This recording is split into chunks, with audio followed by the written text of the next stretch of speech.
இப்போ நம்ம இந்த வீடியோவில் என்ன பார்க்க போகிறோம் அப்படின்னா, சூப்பரான பூரண கொழுக்கட்டை எப்படி செய்யலாம் அப்படின்னு சொல்லிட்டு தான் பார்க்கலாம். நான் வந்து இந்த மாவில் ஃபஸ்ட் டைம் ட்ரை பண்ணேன். சூப்பராக இருந்துச்சு. போன வருஷம் ட்ரை பண்ணுறப்போ கொஞ்சம் கல் மாதிரி இருந்தது. இந்த வாட்டி என்ன பண்ண போகிறேன் அப்படின்னா, ஒரு கடாயில் கொஞ்சம் வெல்லம் போட்டு கொஞ்சம் தண்ணி ஊற்றி நல்லா கரைச்சி எடுத்துக்கலாம்.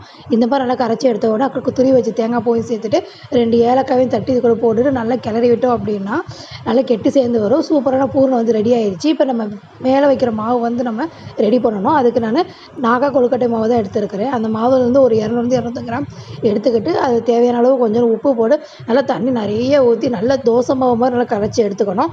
இந்த பக்கம் ஒரு வடைச்சட்டியில் கொஞ்சம் தண்ணி ஊற்றிட்டு 1 ஸ்பூன் நெய் ஊற்றிக்கலாம்.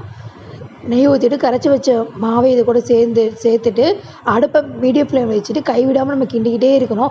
எவ்வளோ தூரம் அழகாக கிண்டி வருமோ அந்தளவுக்கு ஒட்டாமல் வரணும். இது வந்து எந்த ஒரு வெந்திருக்கு எப்போ கண்டுபிடிக்கலாம் அப்படின்னா, கையில் எடுத்து வைப்போம்னா கையில் வந்து ஒட்டக்கூடாது. இந்த மாதிரி ஒட்டாமல் இருந்துச்சுன்னா மாவு நல்லா வெந்துருச்சு அப்படின்னு சொல்லி அர்த்தம். இப்போ நம்ம என்ன பண்ண போகிறோம்னா, அதுக்கு நல்லா உருட்டி கொஞ்சம் எண்ணெய் தடவி உருட்டிட்டு வாழை இலையில் இந்த மாதிரி தட்டி எடுத்துக்கலாம். தட்டிட்டு செஞ்சு வச்ச பூரத்தையும் உள்ளே வச்சுட்டு க்ளோஸ் பண்ணோம் அப்படின்னா சூப்பராக வரும். நான் என்ன பண்ணிட்டேன், நான் வாழை இலையில் வந்து வச்சுட்டேன். எல்லா கொழுக்கட்டையுமே நான் வந்து வாழையில வச்சு எடுத்துட்டேன். இந்த மாதிரி எல்லாத்தையும் வந்து நான் போட்டு எடுத்துக்க போகிறேன். இப்போ பாருங்களேன், சூப்பராக எல்லாத்தையும் நான் எடுத்து வச்சுட்டு இதில் இட்லி தட்டியில் வச்சு மூடி வச்சுட்டு ஒரு 10 நிமிஷம் வச்சு எடுத்தோம் அப்படின்னா சூப்பரான கொழுக்கட்டை ரெடி ஆயிரும். எடுத்தோடனே ஆவி பறக்க இருந்துச்சு. எப்படிலாம் வந்திருக்கு சொல்லி கை டக்குன்னு நான் எடுத்துகிட்டேன். பார்த்தா சூடு. எடுத்து பார்த்துட்டு ஓப்பன் பண்ணி சாப்பிட்டான். டேஸ்ட்டு சூப்பராக இருந்துச்சுங்க. செம்மையாக பப்ளியாக அவ்வளோ அழகாக இருந்துச்சு. நீங்களும் இதே மாதிரி ட்ரை பண்ணி பாருங்கள். பிடிச்சிருந்தால் லைக் பண்ணுங்கள்.